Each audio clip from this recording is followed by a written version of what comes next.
all at the same time. Yeah, you're gonna rock this then. Oh, we always do, dear. We always do.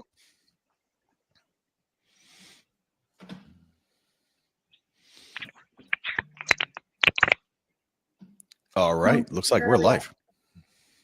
Yeah.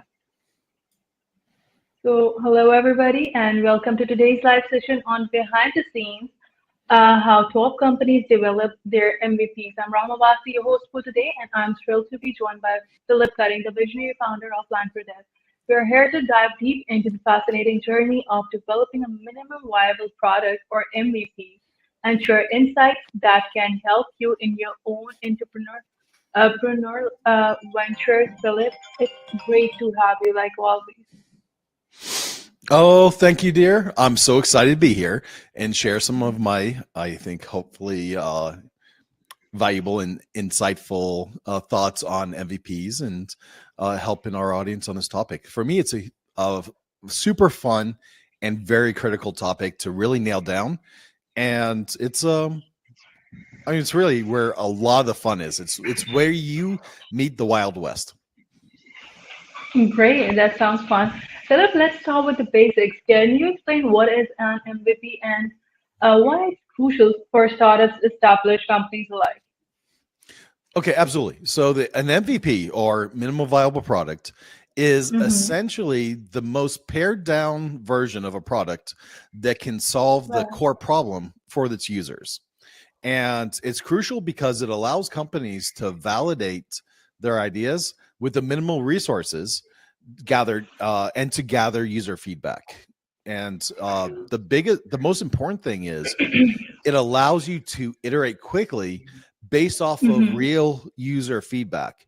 So it blows away case studies, it blows away in interviews and surveys, right? It cuts through all the Exactly. Right. BS and gets you to success fast. Mm-hmm. Right. So I'm a huge fan of research up to the point of deciding what should go into your MVP, but Right. there's nothing better than just doing the job, getting out there and getting your product to the market and seeing what they say and iterating quickly on it. Well, that's a great overview, Phil. In your experience, what are the biggest misconceptions about MVPs? Oh, so our biggest misconception that the MVP is just a prototype. Now, while Mm-hmm. they share a lot in common, right? The MVP is functional and it provides real value to users, where a prototype is more about testing the concept, seeing the flow make sense, getting some Mm-hmm. very early feedback, and just kind of massaging the concept. So there there's a ton of tools that we can use for prototyping, right? They're easy, but to have an MVP that real people are using outside of your friend group, that's not going to kind of like give you as much hugs as the real world does, right? Yeah. There's nothing that tops it. All right. Moving on to the ideation phase. What are the key steps companies should be taking to ensure that they're on the right track from the very beginning? Okay, cool. So it starts with understanding your problem that you're trying to Mm-hmm. solve and engaging with potential users. And this is where you do your initial interviews, case studies, surveys, right? You gather their pain points, you brainstorm solutions, and the goal is to identify a clear and compelling problem before jumping into development. And you want to take it like a funnel, right? You Yeah. start with the big concept and you whittle it down to what's special about your product, what solves the problem, and Mm-hmm. make that as simple as possible. And Right. there's some people. Here's where people get in trouble when they just start, right? And Mm-hmm. here's where I see Right. companies fail. They try to create a minimum viable product that's not a minimum product, but it's compelling for everybody to use. You don't want your first MVP Okay. to be something the whole world is going to jump into because you're a whole utility belt, right? Don't let Mm-hmm. it be a Swiss Army knife. Let it be a specialized tool that nobody's heard of and that is special and solves a particular minimum set of problems that it's useful, right? And it could be Mm-hmm. it could be right like a scooter, right? Like you want to make a Porsche and this thing that delivers products that are amazing, right? Like delivers like for UPS, right? So, Right. but you don't start off with this Porsche that can drive to everybody's doorstep in 30 seconds. You start with a scooter and then you work your way through incremental improvements as you're getting feedback to what's beneficial, right? So you start with the scooter and people were like, yeah, okay, the scooter was nice. I was able to get it down the hill, but I couldn't get up the hill without sweating. So you maybe add a engine, right? And, Yeah. it might be a little electric thing, gets back up the hill. And, you go through this process, and instead of assuming that you know what people want and you know everything about it, focus on solving the problem in the basic way and then evolve the product to be Right. useful based off feedback. That does make sense, actually. I believe having a solid understanding of problem can make definitely the entire process very smooth. Personally, I think involving diverse perspectives during brainstorming sessions can spark innovative ideas. Would you agree to that? Oh, absolutely. Diversity of thought is what's going to lead to a more creative solution and a more robust MVP. And just like I said, don't focus on that end Porsche that you want. Mm-hmm. Let your thought process and the problem solving process get you there. Have some, you guys know me, right? I love having all kinds of different people on my teams to Yes. help me think through things, to challenge thought processes, to be creative, right? And to I bring in a lot of fun into our initial conversations of how are we going to solve this problem? What does it look like? What's the solution look like? How do we get there? Right? Exactly. Exactly. Yeah. And it's an evolution. So be creative, be Yeah. fun, and come up with a lot of solutions and then kind of evaluate them. It's kind of challenging, right? But getting in diversity of concepts, right, is sometimes hard to do just by yourself. So involve some people. You're absolutely right about that. Once you have the concept, market research is next. Phil, what are the most effective methods for validating an MVP idea? Oh, sure. So market research can take in a lot of forms, right? So surveys, focus groups, competitive analysis, and trend Exactly. monitoring, right? So one thing I like to do Hmm. is gather data that's going to help me refine my concepts before I get heavily invested. And Hmm. that's why I like the philosophy of an MVP, right? It's also why I like prototyping with Figma, but you have to get it out there and to play with it a little bit to see what people say. So it's a process. There's a little bit of research, but don't go too heavy into generally, right? There's times you have to go really heavy into the research and the case Exactly. studies and limited distribution, right? But Hmm.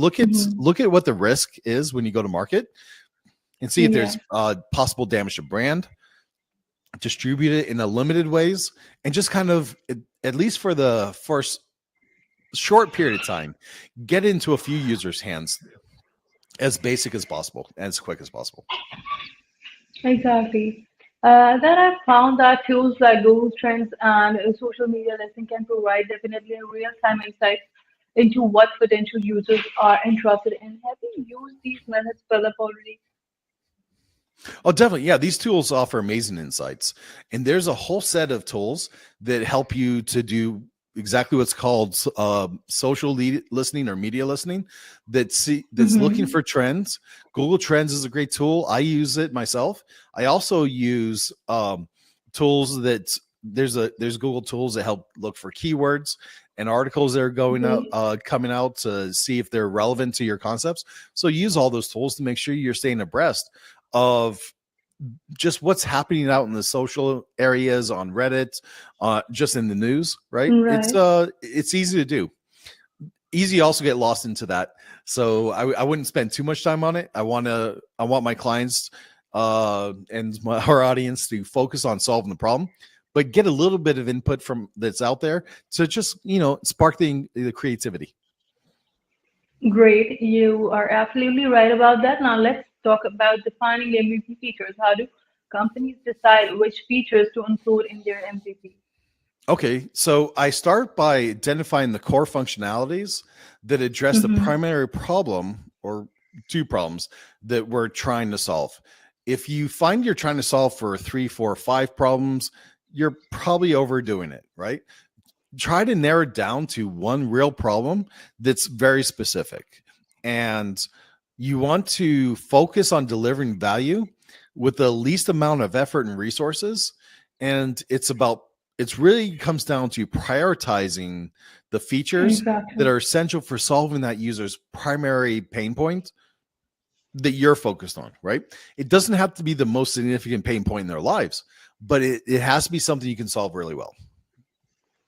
I agree, completely agree to that, that it is quite easy to get carried away with what you want and what to include in what want to include in everything.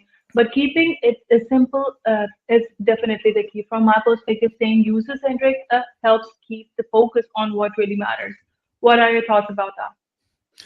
Exactly. User feedback has to drive the feature prioritization to ensure that the MVP is going to meet the needs effectively. And the MVP stage, it may last a week, right? It may last, you may right away validate everything you believed it was true. Almost never happens, right? But you generally find that you find that you solve the problem, and then you have to make some iterations on it because the audience in general is looking for some specific things, and you're going to hear ideas and you're like, I wish I did it that way. Now I'm going to do this particular solution.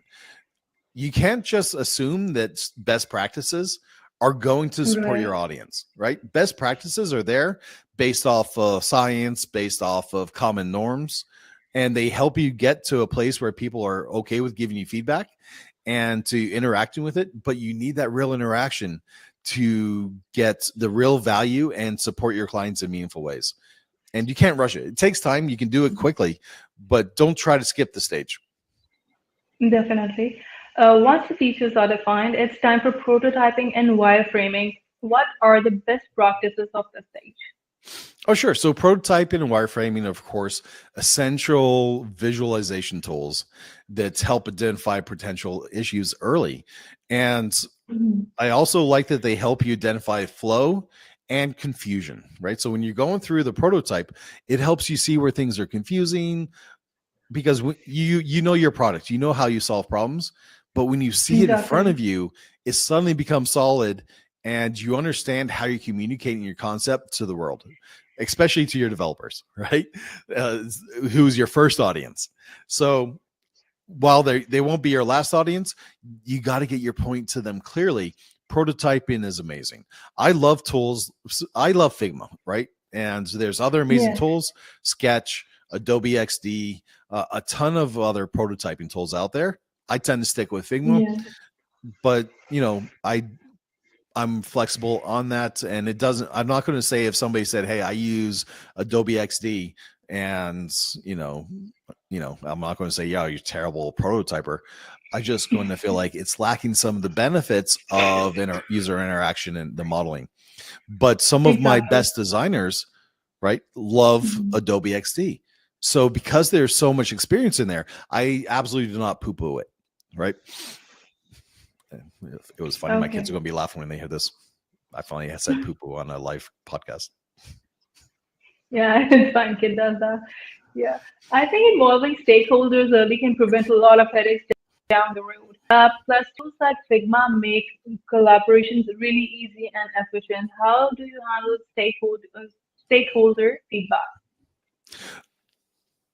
Um, I was about to make a joke. I totally ignore stakeholder feedback. I mean, customers, who needs them? So it goes back to the who needs customers joke, right?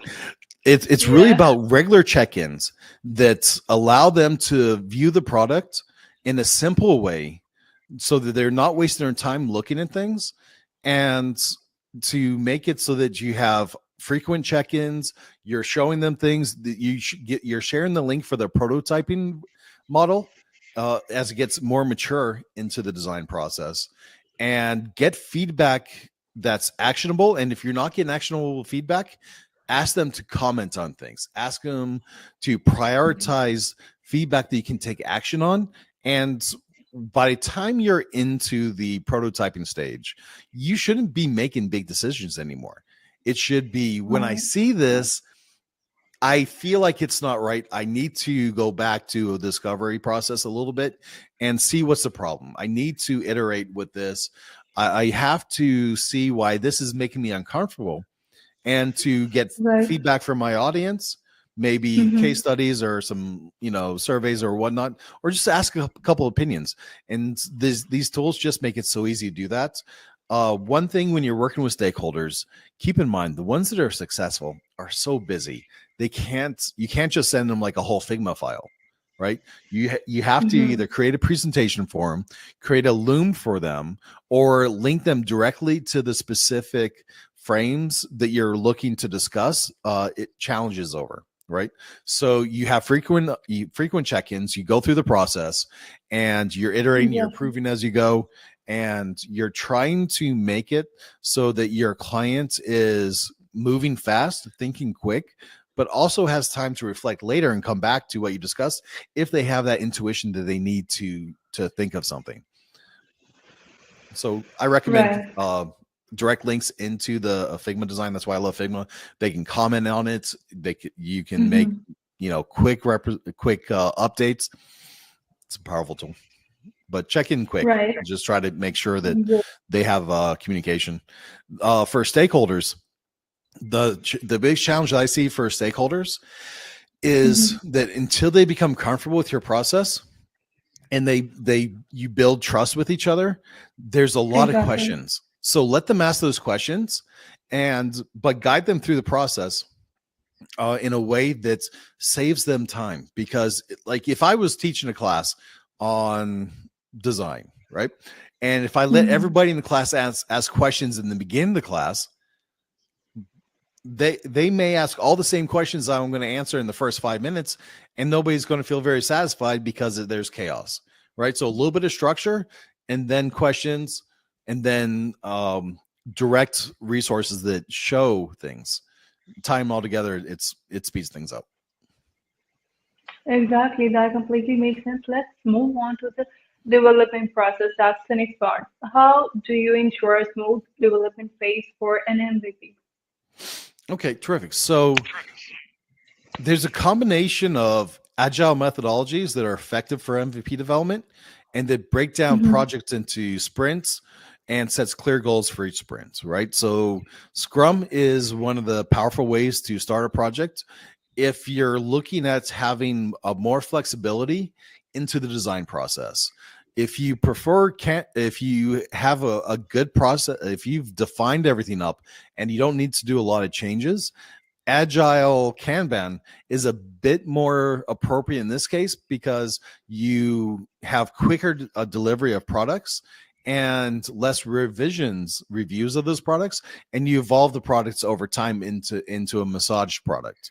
So and if you and once so there's a big difference between getting to MVP and what life looks like post MVP. Post MVP, I love either Agile XP, Extreme Programming, or Scrum, Agile Scrum, depending on what my client is able to focus on. If they have, so if it's a part-time job for them, sometimes Agile Scrum is the best way to go, right?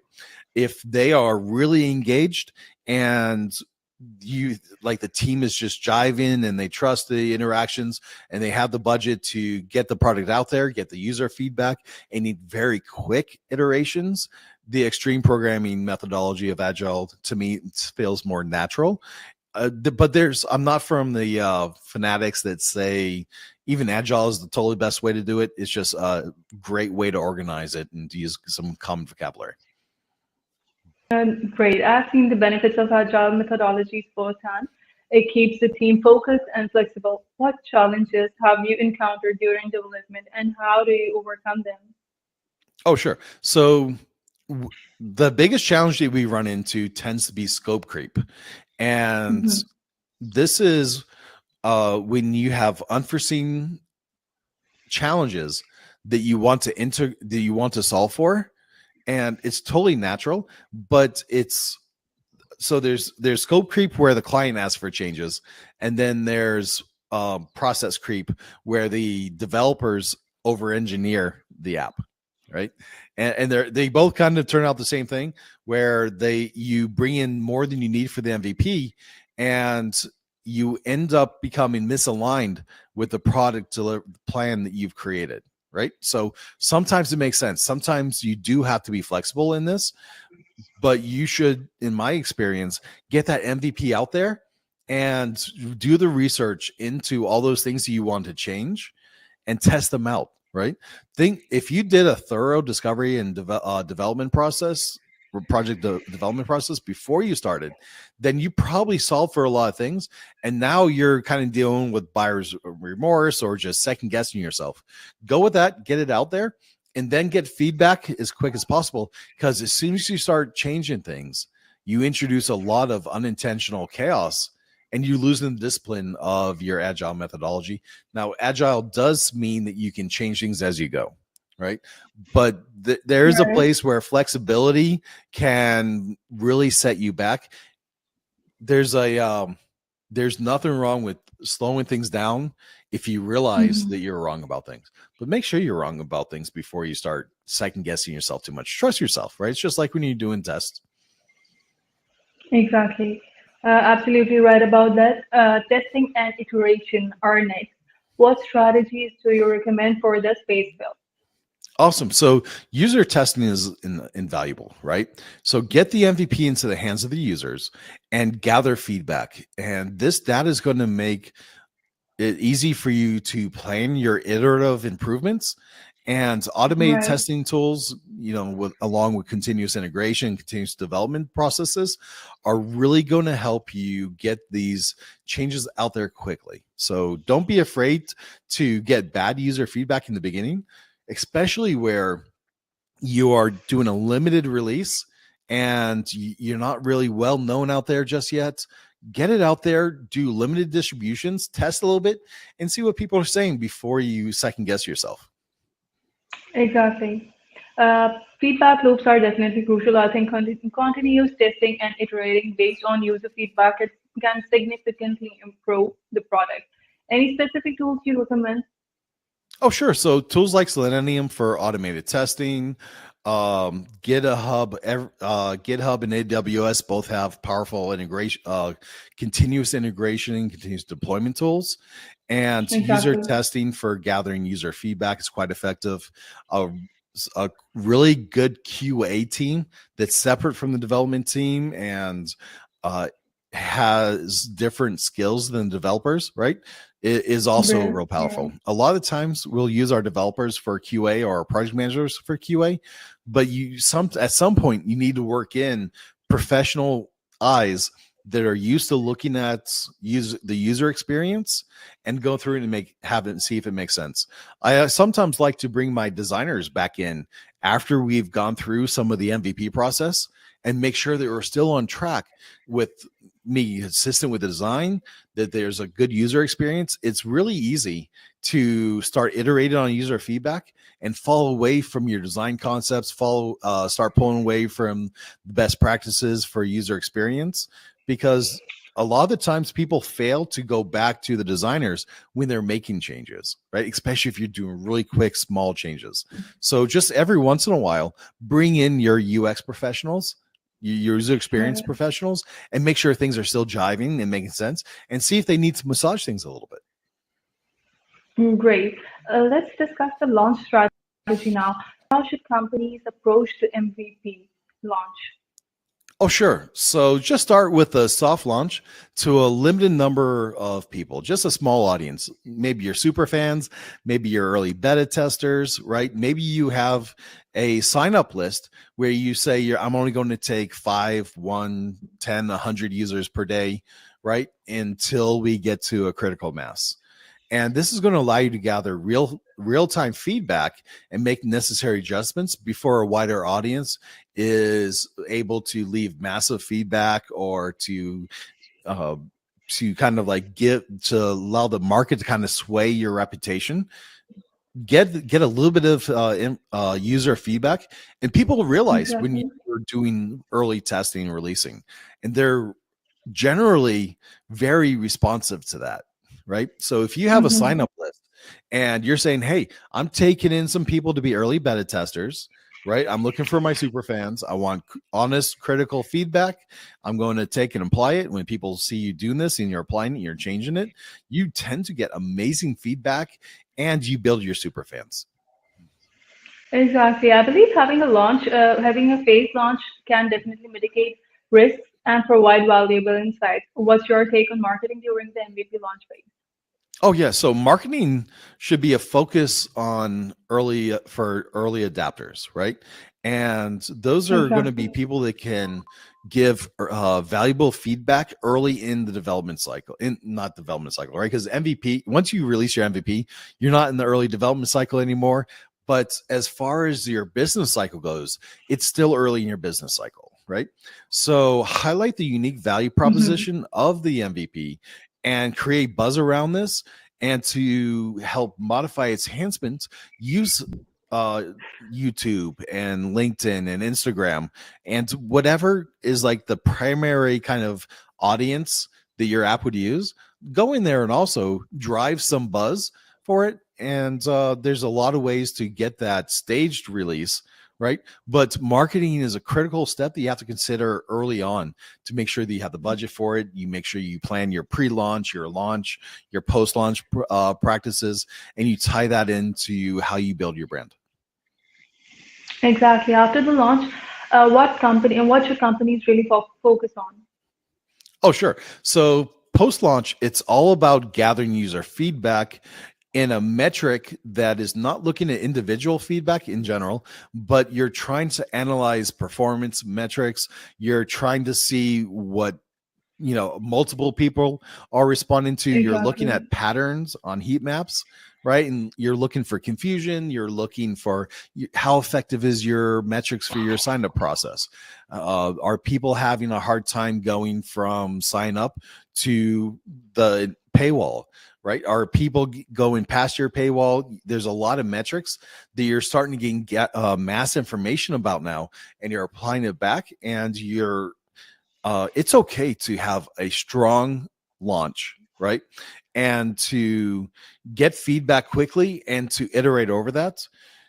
What a strong launch looks like for everybody's a little bit Absolutely. different based off of their budget, right? Mhm. But see look at if if I had to, I would say get your MVP out there, have Exactly. about 25% of your year's media spend set for Hmm. your first 3 months of your launch.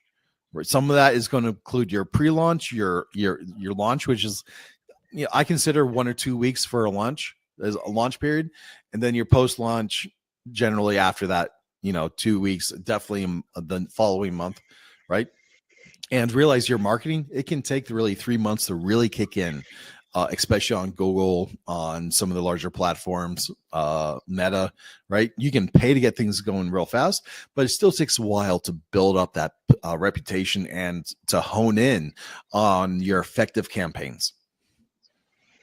Definitely. Engaging with early users and building a community around the product can also be beneficial. How do you keep users engaged post launch? So yeah, for me, it's planning to have regular updates, weekly updates, or if something goes wrong, have some hot patches in there, right? Yeah. To be listening to that, to tie these updates in with your social media, your Facebook business page, right? So now with Facebook, if we are using Facebook SSO, basically Facebook authentication, single sign on, then we have to have a Facebook page. Okay, a Facebook organization, business page, fan page, something like that, right? Okay, no problem, right? Hmm. Have that, use that, right? A lot of people look for those, especially if you somehow have an outage, or if you're planning maintenance, or when you're planning updates, is really where it's valuable, because you can kind of get some user feedback in there. And it's a powerful way to tie in social networks with your post-launch development stage and communicating with your clients in a continuous way, right? Nobody expects that you're going to fix everything right away or make it a perfect product right away. But when people see that you're improving the product, that they feel heard, that you're responding to their comments, if you allow comments to be presented on your Facebook page, right? This drives so much energy to your product and so much goodwill in creating superfans. I actually encourage everybody to read the Superfans book. It talks about this a lot. Right. Could you share some case studies or examples of successful MVPs that our audience can learn from? Oh, sure. So one example is Dropbox, right? And they started off with just a video explaining their product concept, which helped them validate demand and validate the concept before they ever launched the full product. Another one is Airbnb, where they had airbeds that you could rent to share rooms, right? To share spaces. Another one, look how Netflix launched, right? They started in hotels just by plugging a DVD, a VCR player, I think, or was it DVD? I can't remember, right? It's so long ago. But essentially, they plugged it in straight to the media in hotels physically with wires. And that's how they tested the concept out to get it out there and see if it made sense. Really, it's kind of like you can get crazy with how simple your MVP can be, right? And the question is, how fast can you respond to the feedback and how people are challenging you, how they're accepting you, and say, hey, maybe you're not getting a response. This is tragic, right? But if you don't get good feedback in the very beginning, when you're able to draw people's attention, you're able to put your message out in the world, you should consider if your product should go to market or if you should save your money and invest in another concept. It's hard to do. It's really hard to do, right? When you've already done the discovery process, you've gotten your case study. A lot of people said, yeah, I would totally buy this, right? And then you find that people just aren't buying it because in reality, you maybe didn't word your questions well, or you didn't. I hear myself. Do you guys hear me? Is there some funny noise? Give me 1 second. I'm going to reset my headphones.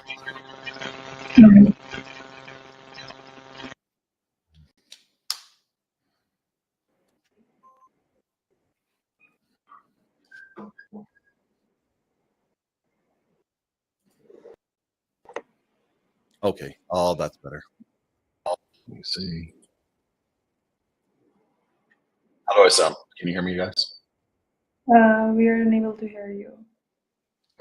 Can you hear me now? Can you hear me properly? Yeah, I hear you well. No, you don't hear me. Hold on. I'm going to rejoin.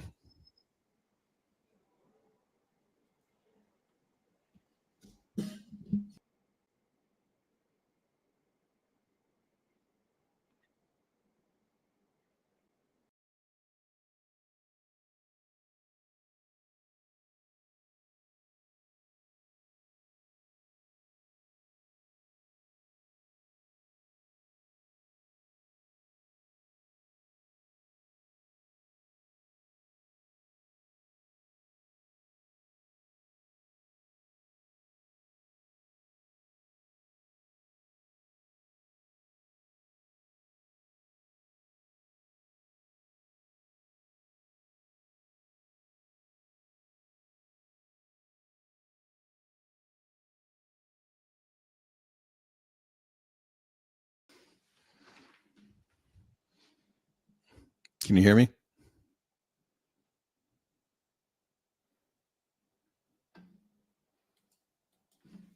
Let me know if my sound is back on.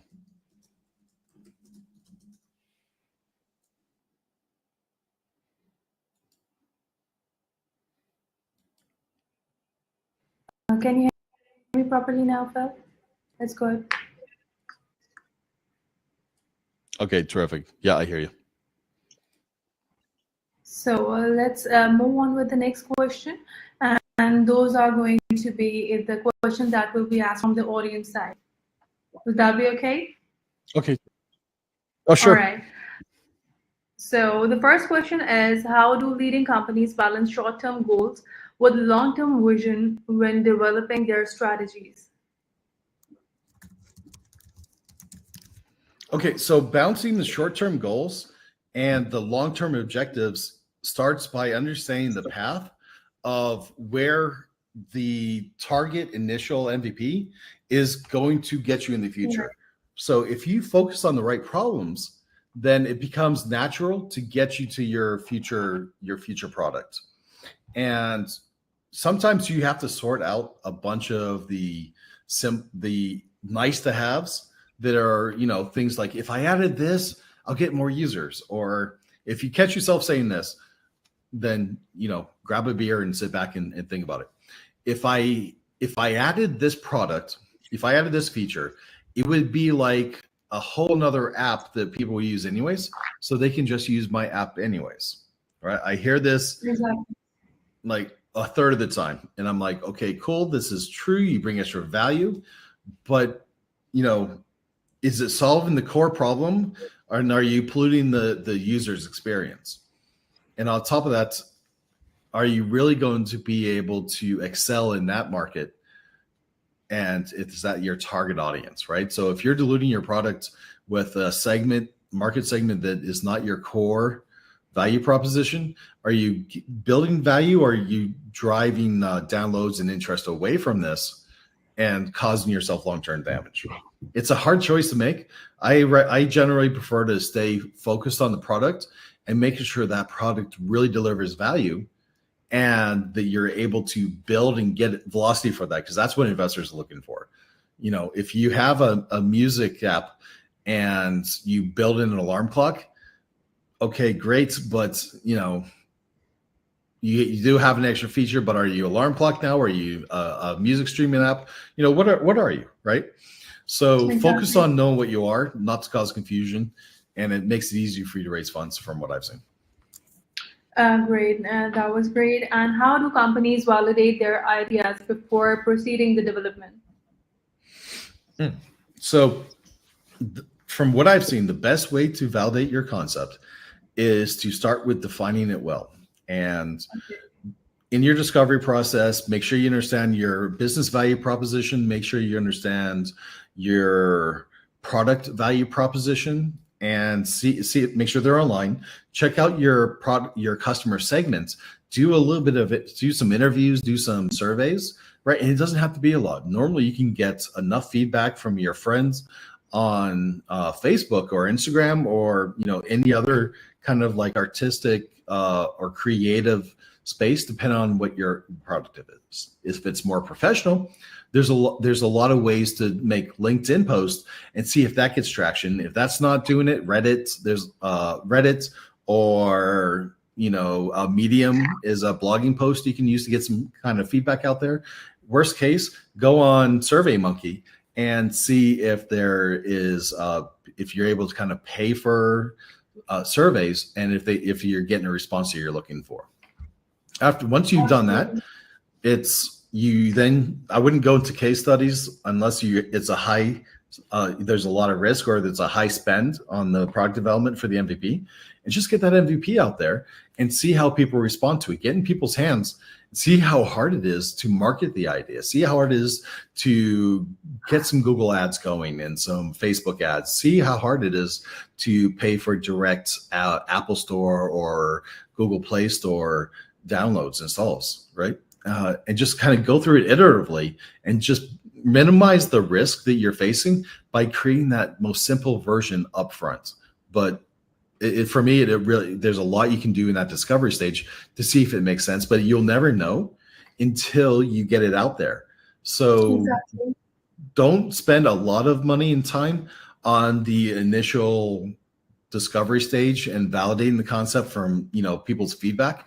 Get it out there, see who's willing to pay for it, and refine your sales pipeline, that being the onboarding, the paywall, and the product itself, and see what kind of feedback you're getting from the market.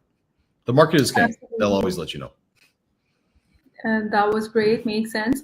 And what techniques do top companies use to generate and refine the ideas? Okay, so there's different ways to go about it. I found that so here's a book, right?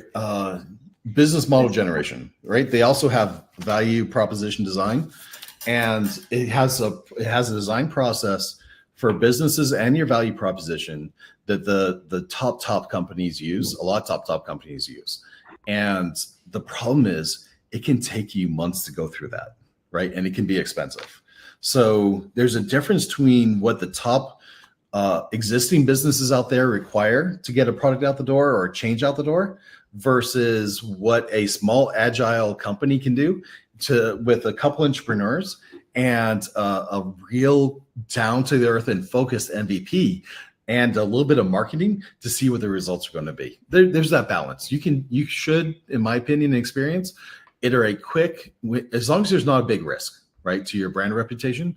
Iterate quick, get the idea out there, get the feedback, the real feedback, and see who's willing to pay, play with the price points. There's a lot of tools out there. Revenue Cat is a really cool tool to help you kind of play with your pricing, to separate out pay functionality. They also have a bunch of tools to help you create your paywall and just go through a good user experience design process to make sure that your fundamentals are there. And then don't be scared to change everything you thought was reality. Right. That is terrific. What are the critical elements of a successful launch strategy? This was the question which had to be asked by many. So say it again. I want to make sure I heard it right. All right. What are the critical elements of a successful launch strategy? Okay. So for me, it comes down to making sure that I have fairly well targeted app search engine optimization, AOS app. Basically, I have good titles, good descriptions. I'm using keywords. I have attractive pictures of the app that's drawn people in. You have to be careful because the app stores don't like it to be too markety, right? But it should be attractive and it should properly reflect your product. You have a product that's designed well and that the users learn from their initial use how to use the product and they get buy-in. And then the biggest thing from there I find is you have a really good marketing campaign that is getting you analytics. Google Tag Manager is a great tool for both web apps, mobile apps, and websites that helps you get feedback quickly and to see how you're going to execute on those components. And then just iterating quickly on the feedback, but that's post deployment, right? So just make sure you define your MVP well, you get it out there, and you're really listening to user feedback. One of the things I like to do in conjunction with this is to create a branded website, not website, but a branded YouTube group that allows you to tell the users about your product, allows you to tell investors about your value proposition, and gives people a way to see what's coming up, what's showing your app off, to maybe drive the industry a little bit. And in the end, it really is important. Like, what's the real reason this app exists, right? Sometimes just before you're about to do your pre-launch campaign, step back, look, say, hey, does this really meet what I'm looking at? And how do I talk to my market segment? Who is my customer segment? What are they going to say when they hear this and when they see it, right? Role play that a little bit, because role playing is a huge thing throughout the entire process. And don't forget that customer support is a process that is never ending.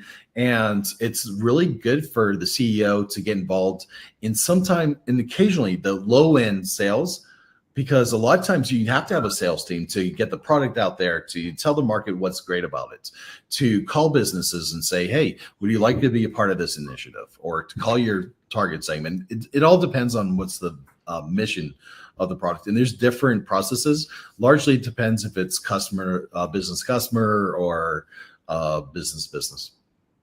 Right. That was a great answer to the question. And there's one more question, which is coming from our audience. What roles does data play in the decision-making process of industry giants? I lost you for just a second in there, dear. I'm sorry. Say it again. It's okay. What role does data play in the decision-making process of industry giants?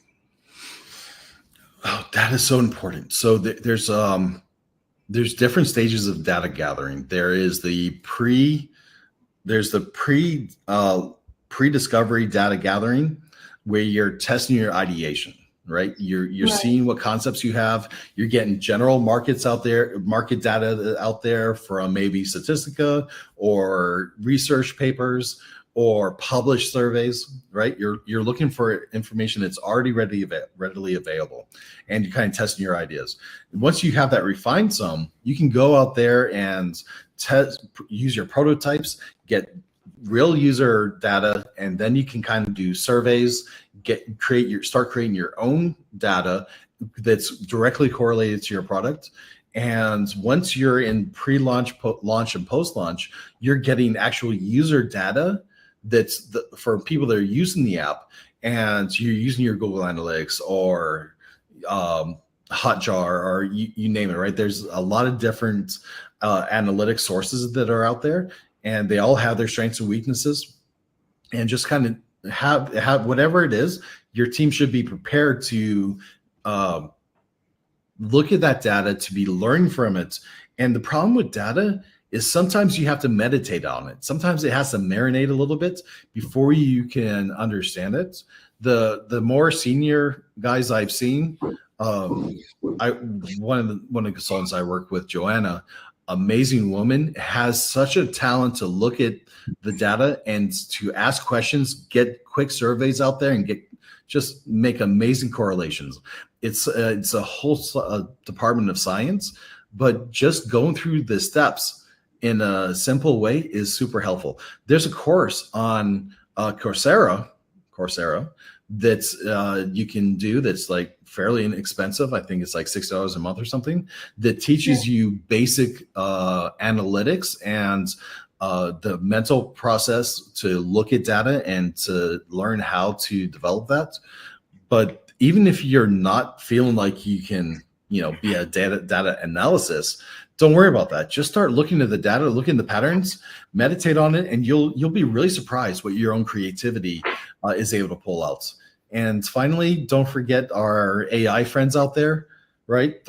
Before they start ruling the world, we can ask them a lot of questions and feed in our data to them. And then ChatGPT is a great way to load up a bunch of data and have it look for patterns and to see what can recommend. Great, yeah.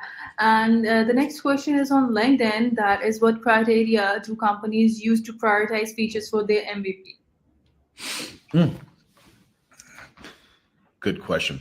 So if existing corporations tend to look at it different. They tend to have targets that they're specifically looking for out of a particular release. If you're an entrepreneur and you're trying to create your MVP, for me, I like to start with user downloads. I like to see how many people come back and use the app. I like to see what my retention rates are. Is it improving? Like, I don't expect to have amazing user retention in the beginning, right? Like, I don't expect every user that ever downloads the app to use it every day, multiple times a day for the next 5 years, right?